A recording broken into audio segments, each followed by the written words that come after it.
and welcome back to my channel. My name's Erica, also known as Dose of Kawaii on Instagram, TikTok, and YouTube. And today I'm gonna be going over almost everything that I made in 2024. Some things might be missing because I did do some market prep, but I went through my photo roll and found the highlights or mostly everything that I made. So I'll be going over wearables, plushies, patterns, safety eyes, you name it.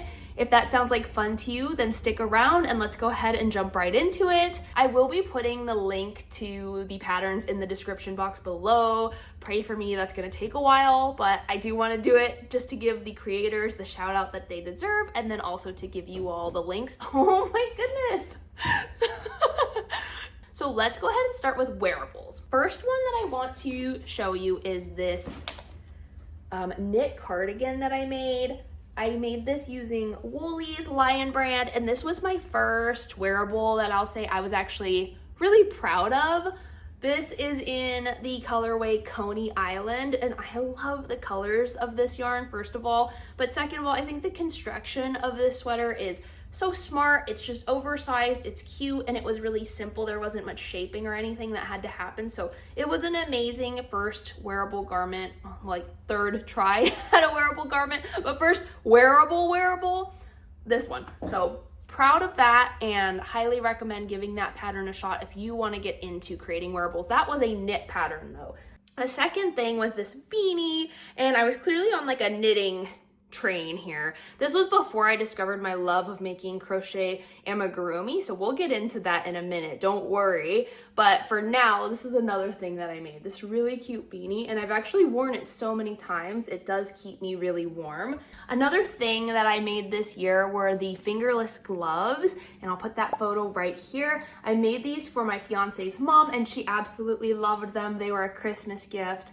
I think that the star stitch is just so beautiful on these, and they take a really simple item and up level them with a more intricate looking stitch, even though it's still pretty easy to do, honestly. Next wearable is this hexagon crochet cardigan in Halloween colors. I saw a creator on Instagram make this. I cannot get this on.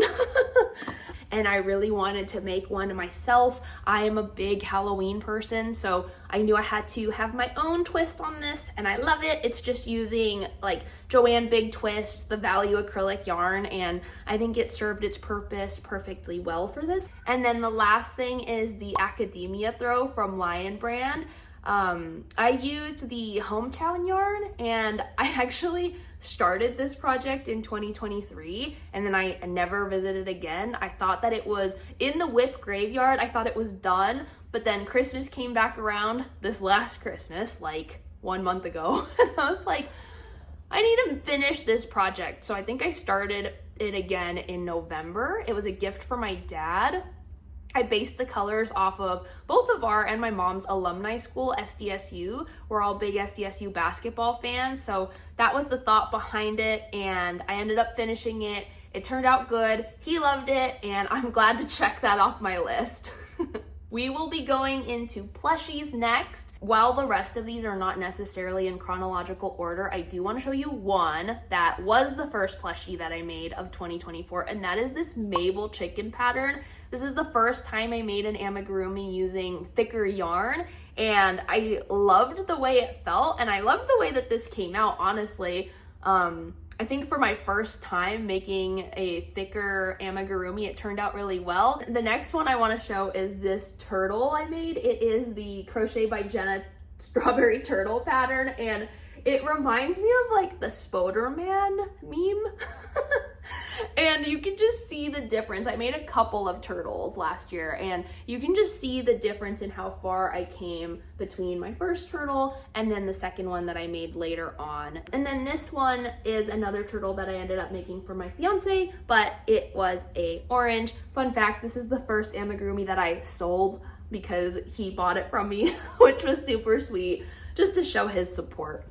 But I will always have that memory with this turtle. The next one are these pepper keychains that my fiance's coworker bought from me. He has a salsa small business, so this I would consider to be my first real order, even though it was an acquaintance or a friend of my fiance's. He still purchased these from me, and that meant the world to me to start my small business off. And then I also made 3 big pepper amigurumis. He's going to start doing farmers markets at some point in the future, and these are just the perfect little mascots to put out on his table.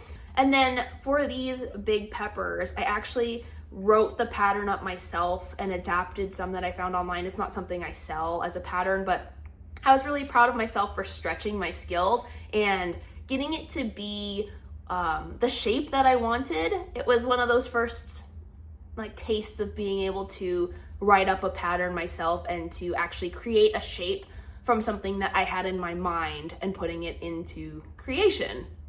The next one I want to share is these baby penguins that I made for my friend who lives in New York. It's just a cute little boy and a girl penguin together. So it's just adorable. I remember getting so frustrated though, because again, I was still relatively new to amigurumi making and I just couldn't get the head right. I can see even now that like some of the pieces I sewed on were a little crooked, but honestly, I think I did a pretty good job. And I remember taking it apart like 3 times because I wanted it to be perfect. Fortunately, I've broken that habit a little bit. I don't feel as attached to perfectionism with my crochet projects now. I know that they're handmade and that's gonna be the nature of them. Please no. Get out, get out, get out, get out, get out. Oh my gosh. If you have cats, how do you do it? Yarn hobbies with cats when they get the zoomies is one of the hardest things, I promise. Next, let's look at the Winnies that I made this year. I made 3 Winnies. This was definitely my favorite pattern of 2024. I thought it was so well written and I can just think of so many other color combinations that I'm dying to do. I sold 2 of them and I sent 1 to my dad and they've always been a hit at markets. While we're on the topic of dragons, this was another absolute favorite of mine that I made in 2024. He is not being sold ever. This is gonna be one that I keep forever. I loved how the safety eyes looked on this one. It was my first time using these kinds of sinker eyes and it just really up-leveled my project. The fur yarn going down the back. I do take him with me to markets just to draw people in and to show that I can make this as a custom order, but it's not something that I'm willing to part with ever. And the next one is this Forest Guardian pattern. I don't know what a Forest Guardian is. I just know that this is so cute and I want to make like 100 of them, but I've only made 1 yet, but I will be making more. But again, I love the sinker eyes on this. I did paint these ones myself. And then I loved the addition of this key embellishment. I really like when people mix different types of mediums with crochet. I think it adds some different visual interest that you don't get otherwise with all crochet accessories. So this was my first time that I saw that being done and it was just inspiring and it got me to think about other ways that I might be able to do that in my other crochet projects. Right, next we gotta talk about big booty frogs. For me, big booty frogs had a moment in 2024. This is a big one that I made. I brought a bunch of these little ones though to my markets and there is a price tag on it, but I brought a bunch of these little ones to my markets and they sold so well. I sold out of like 12 of them. I don't know if the booty is popping as much as it should be, but it's such a good way to bring people in when you have a sign that just says big booty frogs. People see this and immediately they have to turn it around to see what that means. So if you are doing market prep, I recommend this pattern, at least trying it out. I didn't have any weird looks from parents or anything, but I love it. I will be making more of these and it's just a fun pattern to make overall. I also made quite a few of these seals. I made 4 of them in different colors and the 3 others all sold out, but I still love this pink one. It's just waiting to get adopted and taken to its forever home. But I think 2025, it will happen at the next market we go to. We all know 2024 was the year of loaf cats. And I was not immune to this trend. I was full-fledged in the trend. So here's some of the things that I made loaf related. We have the loaf cats, of course, and then I made these loaf dogs for a friend. They were a custom order. There's a loaf dog pattern and I used that, but I made some adjustments clearly. And I'll put photos of the dogs that I created these for up here, but these came out really cute. And then I also did a fox version. So I just did some color changing work on the kitty cat pattern and it came out as a loaf fox. Next, I made this Mama Made Minis Ducky Snuggler or Lovey, whatever they're called. It is just basically a plushie with no stuffing, and then I embroidered the eyes on it since it was for a small child, and that was a Christmas gift. It turned out really cute, but I must say I do not like to crochet Bernat blanket yarn in half double crochet. I find it hurts my wrists and my forearms so much, and I just don't enjoy it. The finished product came out really cute. I can't say I wouldn't do another one, but it's just something that I noticed that I'm not a very big fan of. We are gonna move on to seasonal plushies now. So the next two that I have to show are these ghost face cuddlers. If you haven't seen Done by Danielle's patterns and you are a horror fan, you are missing out. She has like Chucky, the Sanderson sisters, Jason, Mike Myers, but they're all really cute and cuddly, and you can just see with the ghost faces that they turn out so cute. They're so big too. I'm thinking that they're gonna sell this year. I'm pretty sure they're gonna sell. They've gotten so much love at the markets.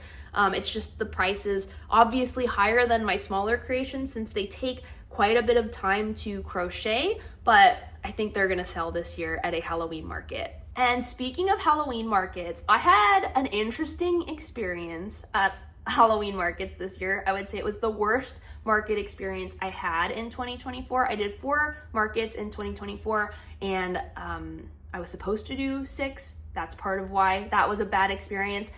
All this to say, I crocheted a ton of Halloween stuff that I did not even get to take to a market, but I do want to show some of the things that I made. I didn't pull them out of storage because there is quite a bit, but I thought I could show this video that I had on TikTok or Instagram without sound so I don't get copyrighted of some of the creations that I had for fall. So here is the video. I have some Mabels. I had these cute forest kind of friends, a pumpkin pillow, ghosts in all kinds of different hats, and then some bats.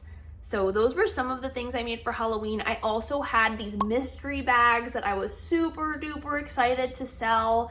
I made different types of bees. So I had a candy corn bee, a Halloween bee, a Beetlejuice bee, and a zombie. And I was so disappointed that I didn't have the opportunity to see how they performed at a Halloween market. But the positive piece of that is that I have these for this year and I won't have to create as much inventory for a Halloween market that I do this year. Next, we have the viral Jack amigurumi. If you are in the community, you probably know about Jack. He was an absolute smash hit for good reason. This is so cute and he sits perfectly on your shelf and he's just so big and cuddleable. So I totally recommend this pattern. It was one of the pricier patterns that I purchased, but well worth it because you can just see how much detail and love went into designing this pattern. I actually made 2 of these because my fiance's mom saw this and wanted the exact same thing. So I made 2 Jacks that look just like this, but the other one lives at her house currently. And what is fall without pumpkins? Pumpkins galore. I made so many pumpkins. And then moving on to Christmas, I made this reindeer and I based the color scheme on the eyes that I had painted. So these almost look like a night sky. So I named him Silent Night, and I just was inspired by the dark blue being in the eyes. I also have the yellow kind of representing the stars. And then, I don't know, I just thought chocolate brown went well with it. Again, I loved the addition of the bells here. I thought that it was just a really unique way to make him look like a real reindeer. And then last but not least, we have the gingerbread man that I made, and he needed a girlfriend. I didn't have time to make her. She was so cute. She had a skirt. She's on my list for next year, but I ran out of time and I thought he still came out just as precious by himself. And now we'll move on to the patterns that I designed in 2024. I created 6 different patterns, 6, not 7, 6 patterns 4 of which are on my Instagram for free still. There were 3 Halloween patterns that I made, and then, wait, is that 7? 4? Okay, I made 7. I made 7 different patterns this year. 5 of which are free on my Instagram and 2 of which are paid on my shop. So we'll talk through the free patterns first. The first free pattern was Frankencube, and I made this as a Halloween pattern. All of my Halloween free patterns were a spin off of this like cube pattern. So if you knew how to make one of them, then you easily knew how to make the rest as well. But this one got so much love on Instagram. I got to see so many people who had their own spin on it. Next few will be pictures. So this one was the Pumpcube family, just adorable family of little pumpkins that are shaped like cubes. What more do I need to say? And then the Black Kitty Cube.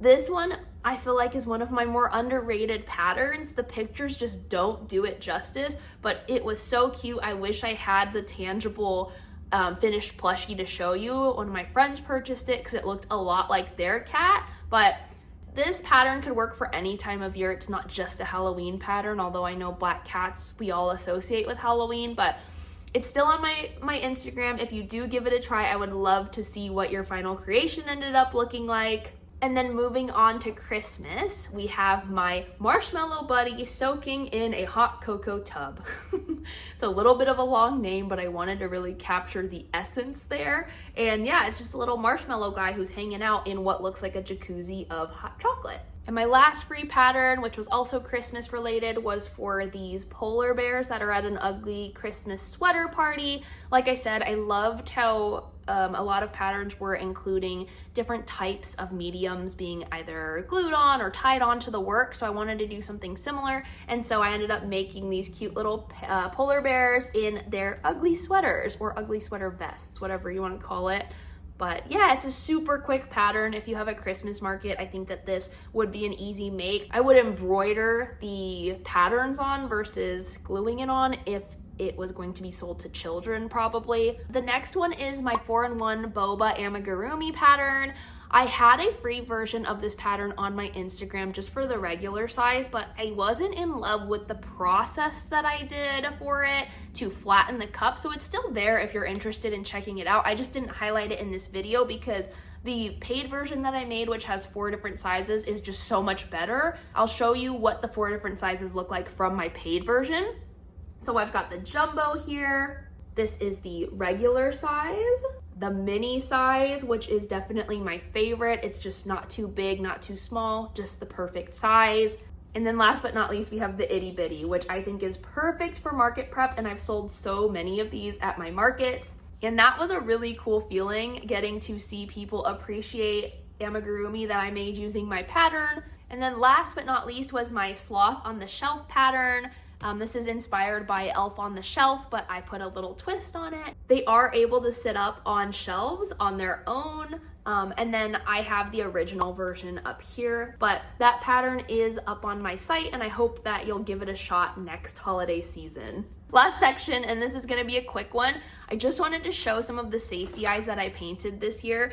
Safety eye painting was a hobby that I got into this year. I love crochet, but obviously it can be hard on your joints if you're doing it 24/7. So the safety eye painting was like crochet adjacent, and then I just loved doing it after the first time I tried it. I mean, what's not to like about working with glitter and curing stuff? It's such a cool process. These are just some of the safety eyes that I painted this year. So I've got these glittery safety eyes here that have the colored pupil. I've also got these ones that are more holographic. Ooh, those look really cool on camera. And then the Christmas spirit ones that are up on my website as well. That's everything that I crocheted or made in 2024. If you made it this far, thank you so much for watching this full video. It was really fun to look back on the things that I made and to see how far I've come since the start of the year. If you like this video, please feel free to subscribe, like the video, and stick around for more crochet and yarn related content in the future soon. Thanks, bye.